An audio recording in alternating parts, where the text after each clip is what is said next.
But we are limiting ourselves and letting the giants keep the land that was meant for us to conquer because we are trying to operate in wisdom. We're stopping at the level where we've seen other people go, and we aren't going further to take the land ourselves. God said the promised land, the milk and honey, is right there. And I gave you all the power and all the authority to take it now. That's good. And if you needed anything else, I then gave you the Holy Spirit. On Pentecost. And you have the power to take out giants at any time. But when we stay, we stop our own blessings. We reach only the level that we are willing to go. If we go forward, there will be victory. In Genesis, let's look at where these giants came from. Let's go to Genesis chapter 6. I promise this is all going to add up to something. We're going to go into the codes of the Bible. Everybody said the codes of the Bible. We're going to have some fun today. 6. Genesis chapter 6. Genesis chapter 6. Starting at verse 1, it says, "And it came to pass when men began to multiply on the face of the earth, and daughters were born unto them, that the sons of God saw the daughters of men that they were fair, and took of them wives all those of which they chose." Now, in the Bible, in the Old Testament, when it says the sons of God, other than when he talked about Adam, and one time when David was talking about himself prophetically becoming a son of God, being that God, Jesus, would be his son. It does not refer to man as being son of God, but only heavenly host in the Old Testament. In the New Testament, we get to be the sons of God because we are able to achieve something that none of the people in the Old Testament had. David didn't have the Holy Spirit. Daniel didn't have the Holy Ghost. Elijah and Elisha, calling down fire from heaven, didn't have the Holy Ghost. The Bible said the Spirit would rest on them, but it didn't say the Spirit could get in them because Jesus' blood hadn't covered their sins yet. We have more power than all the prophets that were in the Old Testament, to the point they couldn't even be called sons of God. And yet we take it for granted, talking about I'm born again, I'm a son of God, but we living in poverty, broke, not defeating any giants that are coming against us, yet we have more power. Where is the limit that we are limiting ourselves? Thank you, Father. And where do we go further? So it says the sons of God, and I could teach on this and talk about how that's heavenly host, but there's other options. Some people believe it was the line of Seth. Really doesn't matter what we believe. What happens is after this, they saw the daughters of men, they had wives, they took them, and they made children, and those children became giants. This is where the giants came from. Going somewhere with this. Let's follow this. All right, and so the first 3, it says, "And the Lord my spirit shall not always strive with man, for that he is also flesh. Yet his days shall be 120 years." So this is the point where God said, you know what? My spirit has now entered into man, but it came in wickedly. Because the Holy Spirit is not allowed in man right now. Because Adam sinned, and I won't dwell in the same place of sin. And until Jesus comes and covers with his blood to purify the temple, I can't get in there. Yet Satan has his own agenda, and he's always trying to manufacture the same anointing that God has. That's his whole goal. His whole goal is to counterfeit what God did. So he tried to create his own Holy Spirit, and he sent angels. There are heavenly angels that entered into the flesh of man and became wicked, and the offspring became giants. And God said, no. I'm not going to have this. So first he limited man's years. This is when you start seeing the years going from almost 1,000 years where they were living 800, 600 years. It started slowly going down to the point where it got to 120 years. Now nobody lives past 120 years. This is where that happened. And then he sent a flood. He said, I got to clean this out. I got to clean this place up. So almost all the giants, a few of them apparently survived, but almost all of them were cleared out here. What God's saying is the devil will always send giants in your life, but they are nothing but a counterfeit miracle. They are nothing but a counterfeit. Because if you look later on, everywhere they go, that David was able to kill giants. See, a lot of people think that David just killed one giant. He killed Goliath. But go to 1 Chronicles chapter 20, and you're going to see Goliath had brothers. And David went and cleaned the rest of them out too. All right. God says, I give you the Holy Spirit, and you're able to knock out every giant in your life. You're able to knock out every seed of Satan, because the Bible said, it didn't say that Satan will be under our foot and bruise the heel and we will crush his head. It says his seed. So I said, God, who's his seed? He said right here. And I cleaned them out with the flood, and David finished them off. His seed. I was reading this about 10 years ago, and God came on me very strong in the scripture, and he says, read on, it says, verse 5, and God saw the wickedness of man was great in the earth, and every imagination of his thoughts, of his heart, was only continually evil. And it repented the Lord that he made man, and it grieved him in his heart. Go up to verse 4. It says, there were giants in the earth in those days, and also after that. When the sons of God came into the daughters of men and bare children unto them, the same became mighty men which were of old, men of renown. That bothered me. These same wicked spirits became mighty men of renown. Renown means legendary. Where in the world do you think we get all these Greek myths and Atlas and Hercules from? You think they just made that up? No, there were some evil spirits that were out counterfeiting the glory of God and scaring children who did not have the Spirit of God in them. So God had to clean it out. Follow with me. Follow with me. So first, what God is saying is, I'm going to clean out the giants in your life. But you got to walk with me. You got to be able to face the giants. You got to be able to walk in the promises that I gave you. Even when the children went into the promised land, the promise there was, I look back in Leviticus, I look back in Exodus, and in two places God promised to drive the giants before they even got there.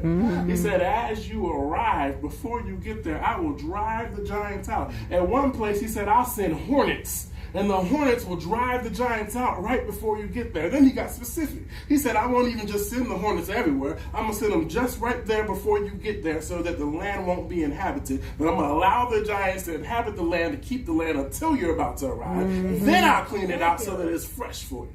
That's what he said. And then he said, and everybody else that I don't clean out, I'm going to put the fear of God in them before you arrive. And so when they showed up to the walled city of Jericho, it said they were already afraid. The promises were already there. They were just afraid because they saw something that they were afraid. They saw the seed of Satan and thought he had some sort of power.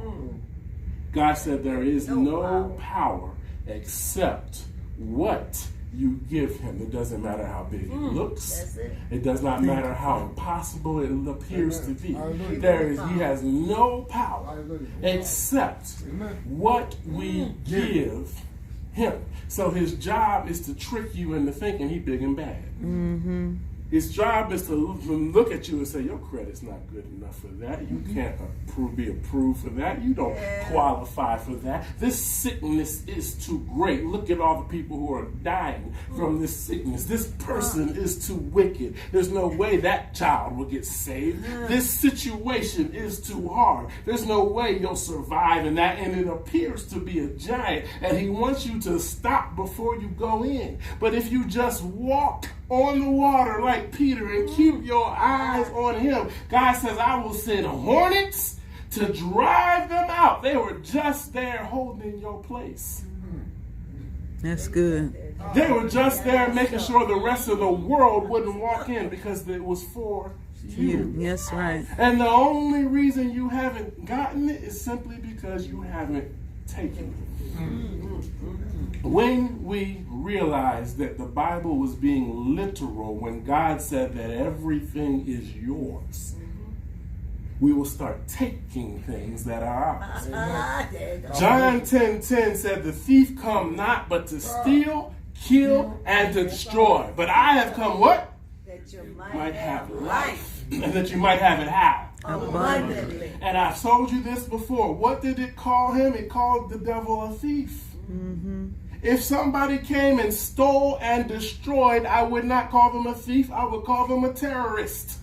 But the Bible concentrated on the thievery because the thievery was more important. Why? Because God gave you everything. And in order for the devil to terrorize anything in your life, he had to steal it from you first. You already had it. You have to give it up for him to have it. If you don't give it up and you fight and you say, I'm going to take what's mine, it doesn't matter how it looks, I'm going to stand my ground, I'm going to fight, I'm going to praise God, and I'm going to take it. I command you to get out. The Bible says the devil has to flee. All them giants got to run. Yes.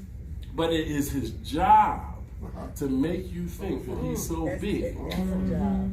because he has nothing but a bluff card. Bluff card. God says, I'll send the hornets if you'll go take it. Give you an example. Thank you, Father. A long time ago, I said long time ago, maybe 5 years ago here in this conference, I talked to you guys about how God blessed me with my home. And God has opened my eyes a little bit even more on that. He showed me how, when I walked in, how much confidence I had and faith in God that no matter how it looked, it was mine. At the time, I still had a home in Mississippi that didn't have a renter in it, and so I had a mortgage on that home. And here I am moving up here, trying to qualify for a mortgage over here, and I used to be a banker. I know the rules. I knew I did not qualify because my income to debt ratio was too high. Now, I already understood as soon as I put my application in, it's going to get kicked out automatically by the computer because I still have a home in this other place. Yet, I went and I applied to one bank and then sat down. I didn't even worry about it. I went and ate a burger. I said, God, you're either going to let me be homeless or you're going to give me a house because I'm not renting. Amen. And I went on and ate a burger. And time started getting closer and closer where I had to move here, and the bank still said, you don't qualify. I said, okay, that's nice. And I ate a burger. And then I went to the home negotiator, the people who were building the house. They said, you qualified yet? I said, no, but you know what? You're going to negotiate with me. They said, we don't negotiate with anybody. I said, you're going to negotiate with me. I want $20,000 of upgrades. They said, we don't give upgrades. I said, you're going to give it to me. They went to their boss. They came back. You're approved. $20,000 of upgrades. You approved for the house? Nope. I guess I need another $15,000 of upgrades. Well, we don't give upgrades. You're going to give it to me. $15,000 upgrades later, they said, you're approved. Do you qualify for the house? I said, nope, I need another $20,000 upgrades. They came back, they said, this don't make no sense, but you're approved. And then after they did all of that, the day before, I literally had to sign the paperwork or they would not have been able to build it on time and I would have been homeless. I was sitting there eating a burger somewhere and the bank just called me and simply said, we don't know why, but the system just changed. What said you weren't approved now says approved. Hallelujah. Do Yes. you want the home? I said, nope. I called back. I said, I want another $10,000 of upgrades.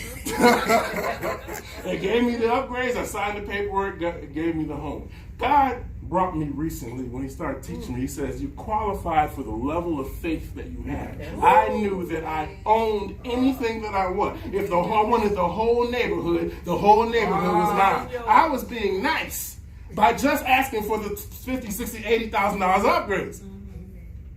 And then he showed me Matthew 11 and 26, where Jesus took the fish, the money out of the fish. And he showed me this. He said, check it out. That's not the important part. He made me go back and look at it and read it. And he said, look at what Peter asked me. And so Peter asked him, are you going to pay taxes? And Jesus, y'all know the Jesus answer. Jesus said, give the Caesar what's Caesar, give the Lord what's the Lord's. But then Jesus got real specific on a part of the verse we don't pay attention. He said, well, let me ask you this. Does the king take tribute of his own children? In other words, I own everything. Do you think I would tax you at all? And Peter said, no. And then he turned around and said, well, the children are free. Then he said, but so that we won't offend them, All right.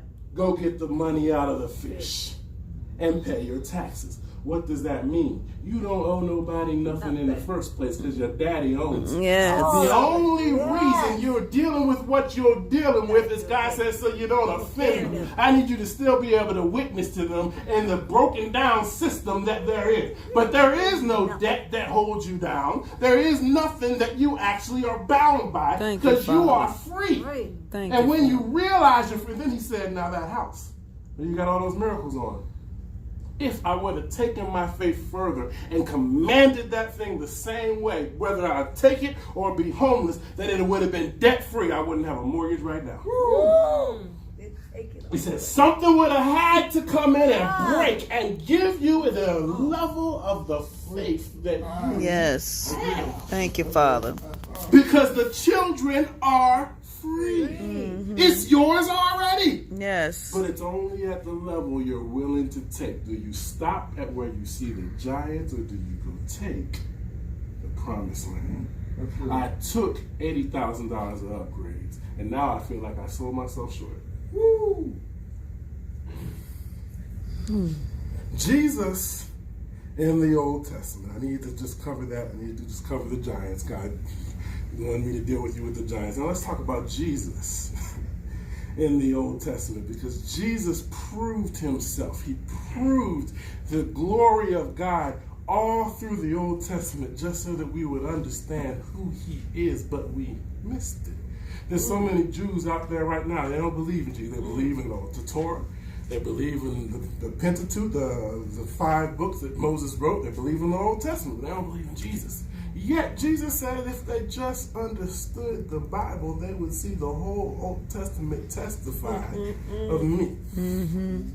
After Jesus died and came back, it actually says in Luke 24:27, you don't have to go there, but write it now. In Luke 24:27, it says Jesus told them where he was in the Old Testament. It says at the beginning at Moses and the prophets, he expounded unto them all of the scriptures concerning himself. Jesus went back and said, now if you look, starting in Moses and the prophets, start in Genesis and start looking, I'm going to show you I'm in Genesis. I'm going to show you I was in Exodus. I'm going to show you when it got to Leviticus up there, I was. I'm going to show you everywhere through the Old Testament, the whole thing testified of me. Yes. This is me. I like to study things like this. There are codes in the Bible. We're going to get into some of that. It's fun to me. So, I want to prove to you that the Old Testament can prophesy in ways that even Moses couldn't have known if God didn't dictate it to him word for word. The Old Testament, even the way that it was written and the words used and the symbols used have so much prophetic meaning, talking about Jesus, that you have to literally have the codes to unlock. Let's talk about some of the fun things, and then we're going to get into the Feast of Israel and what that has to do with Pentecost. Is that all right? Now, let me show you something fun. I brought you to Genesis chapter 6, but if you go to Genesis chapter 5, you know that Noah didn't start first. It started with Adam, and it goes on down to Noah. And Adam has Seth, Seth has Enos, Enos has Canaan, Canaan has Mahalalel, Mahalalel has Jared, Jared has Enoch, Enoch has Methuselah, Methuselah has Lamech, Lamech has Noah. But everything from when God started the world to God ended the first world with a flood literally prophesied about Jesus to show us what was coming. And then if you, we're not going to get into this part, if you look through the rest of Genesis, it actually prophesies the entire end of the world in Genesis. All the way to the coming of Christ. It's all in Genesis. There are codes in the Bible. Starting at Methuselah, the name Methuselah actually means his death shall bring. His death shall bring. His father, Methuselah's father, was Enoch. Enoch was the 7th from Adam, and it says that Enoch saw something and walked with God. It said at age 65, when Enoch was 65 years old, it says he had Methuselah, and it says, and then he walked with God after that for 300 years. So something must have happened to him at age 65 where he saw something and then walked with God to the point he walked so closely with God that God just took him. Enoch didn't even die. Enoch just got took. Enoch was a symbol of the rapture that's coming. Enoch just got taken. But it says at age 65, after that, he walked with God. And during whatever that was happening, he had a child and named that child. His death shall bring. There are prophetic meanings in the Bible that unless we study the specific word and the languages of the Bible, we might miss it. The people back then, they knew this. They knew he had a strange name, Methuselah. His death shall bring. Your death will bring what? Well, if you look at his child's Lamech, and Lamech's name meant despair. Lamentations, to lament, despair. And Noah's name meant rest. So his death shall bring the despairing rest. So whose death? And what are we referring to? Well, then I did the math. It says Methuselah lived 187 years, and then he had Lamech. Lamech lived 182 years, and then he had Noah. Noah lived 600 years, and then there was a flood. 187 plus 182 equals 369. 369 plus 600 equals 969. Methuselah lived 969 years. The year that Methuselah died, the flood came. He was prophesied. Enoch saw the flood, the first end of the world. And we know that Enoch saw the next end of the world as well, because in Jude it actually says Enoch prophesied about the coming of Christ, coming with thousands of his saints, and the rapture. It's all in Enoch. It was all prophesied by Enoch, and it's in Jude. Enoch saw it and named his child. His death shall bring the despairing rest. And the year he died, right when he died, the flood came. And Enoch lived the longest there ever was. God gave him time, 969 years. But then I went a little further back, and I said, well, if that's the case, we need to go all the way back and see what happened. So I looked at Adam, and Adam means man. Everybody say man, we understand that. Man. Adam had a son named Seth. Seth means appointed. That makes sense. They lost Cain, so they lost Abel. So they said, you know what? God has sent us the appointed one. So they named their child Appointed. Seth had a son named Enos. His name was Mortal. Enos had a son named Canaan. His name was Sorrow. Cain had a son named Mahalalel. His name is Blessed God. Mahalalel had a son named Jared. His name Shall Come Down. Jared had a son named Enoch, which means teaching or teacher. And we already know Enoch had Methuselah, which means his death shall bring. Methuselah had Lamech, which means despairing. And Lamech had Noah, which means rest. When you put it all together, it testifies of Christ in the Old Testament, in the Torah, where even the rabbis, if they understood, they would have to recognize who Jesus is. When you put it together, from Adam down to Noah, it says, man is appointed mortal sorrow, but the blessed God shall come down teaching, and his death shall bring the despairing rest. Man is appointed mortal sorrow, but the blessed God shall come down teaching, and his death shall bring the despairing rest that we have been waiting for. They've been testifying of Jesus from the very beginning. In Luke chapter 24, Jesus says, I'm going to start with Moses, and I'm going to show you how they testified about me from the beginning. The whole thing was about Jesus. So let's get to these feasts, because that's really what I wanted to talk to you about. The feast, because they blew my mind when I really understand. Y'all know, if they blow my mind, I'm going to have fun. They blew my mind when I started understanding what God was doing, because there's patterns. And when I thought about it, everything makes sense, because God created everything. He created math. He created patterns. He operates in patterns and cycles. He operates in seasons. So it makes sense that even what we think is our free will, and it is our free will, that he would actually be able to use everything to make it into a perfect pattern to fit exactly as he said in the first place, which is why we're guaranteed victory. We're guaranteed victory because it all fits in God's perfect will. Yes, thank you, Father. And so I looked at it, and starting in Exodus chapter 12, and we don't really have to go there, I can just break it down for you. Exodus chapter 12 is where the children of Israel had to put the blood on the lampposts, on their doors. They had to put it on the right side, the left side, and at the top. Thank you, Father. Then it said you have to choose the lamb. It said choose the lamb on the 10th day of Nisan. Nisan ends up being the first day, month of their biblical calendar, but that's our March or April. And the 10th day of Nisan, he said choose a lamb. Find a lamb with no blemish. Hold that perfect lamb and hold it until the 14th day. And then on the 14th day, I want you to kill it. Once you kill it, I want you to eat it. Roast it in fire. Then eat that lamb. And take the blood of that lamb and put it on your doorpost. Put it on the left side, put it on the right side, and put it at the top. Yes. And you're going to do this in remembrance. No, first they didn't say remembrance. They said that they're going to do this to honor me. And I will protect your firstborn, and I will protect you and save you from the death angel, from the blood of this lamb. In Exodus chapter 12, they celebrated what was called the first Passover. After that, he said, eat no unleavened bread in Exodus 13. No leaven.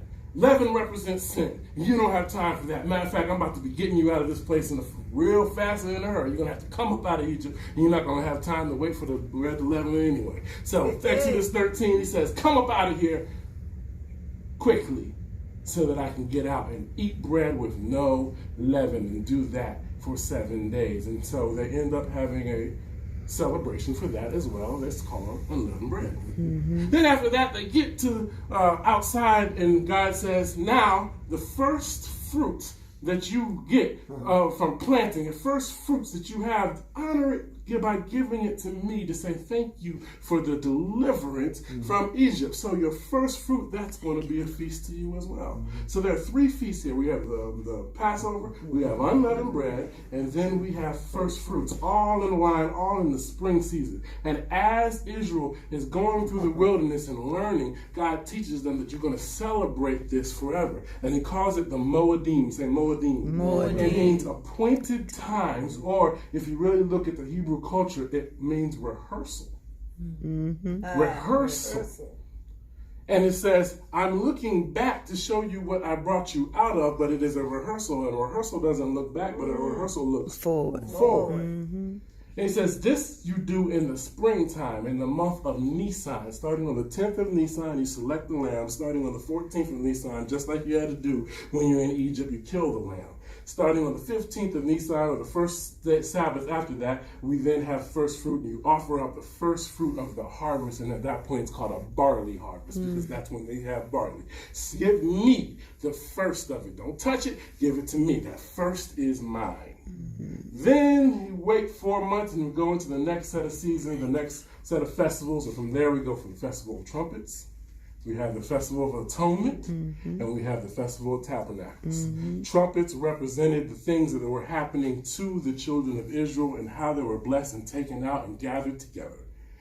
The atonement represented how they had to be atoned for their sins once a year for 1 day. And on the Day of Atonement, that is when the priest would enter into the Holy of Holies and take that perfect lamb and sprinkle the lamb off of a brazen altar to forgive them of their sins. And then tabernacles represented the fact that they had to wait in the wilderness for 40 years. I said, God, this is called Moedim, appointed times, rehearsals. What does that mean? God says everything pointed to Jesus.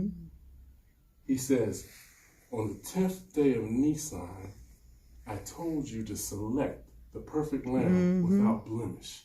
And if you go and look in Matthew, it was the 10th day of Nisan when Jesus walked in and everybody sang Hosanna. Hosanna. On Sunday, Hosanna.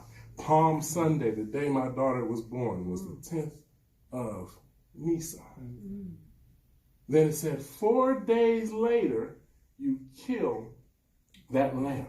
And it said that they killed Jesus, and they did it in a hurry because they wanted to not interrupt Passover.